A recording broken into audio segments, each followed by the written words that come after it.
కూటమి ప్రభుత్వం ఏర్పడి 6 నెలల పైన కావస్తా ఉంది. రాష్ట్ర వ్యాప్తంగా అన్ని వర్గాల్లో అసమ్మతి, బాధ, మోసపోయామనే పరిస్థితి చాలా స్పష్టంగా కనిపిస్తా ఉంది. మరీ ముఖ్యంగా ముఖ్యమంత్రి చంద్రబాబు నాయుడు గారు ప్రతిపక్షంలో ఉన్నప్పుడు అంటే ఏదో రకంగా ప్రజల్ని నమ్మించి మోసం చేయడానికి కరెంటు ఛార్జీల మీద చాలా సందర్భాల్లో మాట్లాడారు. జగన్మోహన్ రెడ్డి గారు ముఖ్యమంత్రి అయిన తర్వాత కరెంటు బిల్లులు విపరీతంగా పెంచేసినారు, ప్రజల నడ్డి విరుస్తున్నారు, మా ప్రభుత్వం వస్తే పెంచిన కరెంటు బిల్లులు తగ్గిస్తాము అని చెప్పి చాలా సందర్భాల్లో మీటింగ్స్ లో చెప్పడం జరిగింది.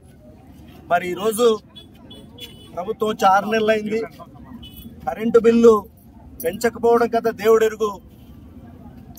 గత నవంబర్ నెలలోనే దాదాపు 6,070 కోట్లు భారం మోపినాడు. అంటే సగటున నెలకి ₹1.28 చొప్పున యాడ్ చేసి నవంబర్ కరెంటు బిల్లు వచ్చింది. మళ్ళీ డిసెంబర్ నెలలో కూడా ఇంకో 9,400 కోట్లు, అంటే దాదాపు 15,400 కోట్ల రూపాయలు భారం ఈరోజు ప్రజలపైన వేసే పరిస్థితిని చూస్తున్నాం. ఇదే చంద్రబాబు నాయుడు మరి ప్రతిపక్షంలో ఉన్నప్పుడు మీరు కరెంటు ఛార్జీల మీద మాట్లాడారు, జగన్మోహన్ రెడ్డి గారు విపరీతంగా భారం వేస్తున్నారని. మరి మీరు వచ్చిన తర్వాత చేసింది ఏమిటి?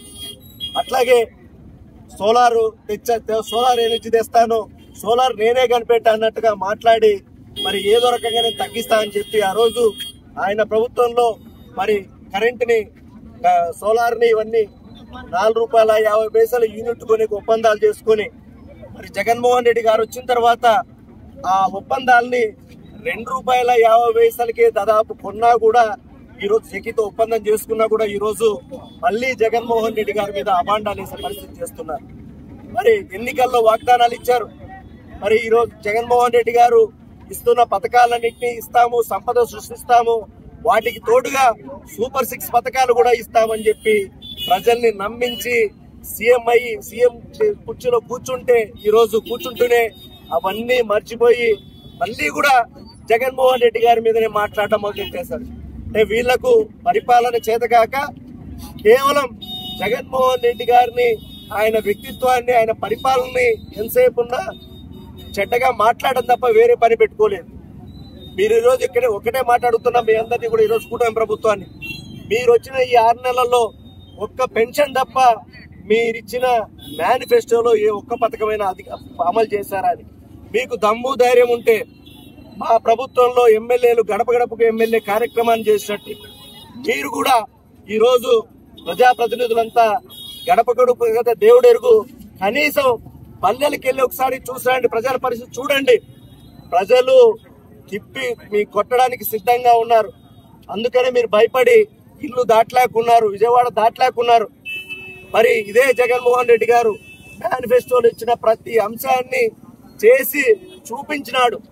మరి ఈ రకమైన అబద్ధాలు చెప్పి మోసం చేయడం వల్లనే అంటే జగన్మోహన్ రెడ్డి గారు ఇచ్చే పథకాలన్నీ ఇట్లాగే వస్తాయి, వాటికి అదనంగా సూపర్ 6 వస్తాయేమని ఆశపడి 10% ఓట్లు అటు తారుమారైనాయి కాబట్టి ఈ రోజు ప్రజలకి దుస్థితి వచ్చింది. ప్రజలందరూ చాలా బాధపడుతున్నారు, మోసపోయినామని వాళ్ళు అర్థం చేసుకుంటున్నారు. అందుకే ఈ రోజు జగన్మోహన్ రెడ్డి గారు రాష్ట్రంలో ఎక్కడికి వెళ్ళినా కూడా వేలాదిగా తరలి వచ్చి ఆయన బాధలు చెప్పుకుంటున్నారు. జగన్మోహన్ రెడ్డి గారు ఉన్నప్పుడు మాకు ఏదో రకంగా ప్రతి నెల సాయం అందేది. ఈ రోజు ఒక పెన్షన్ లో కూడా దాదాపు 3.5 లక్షల పెన్షన్లు ఈ 6 నెలల్లో కట్ చేశారు.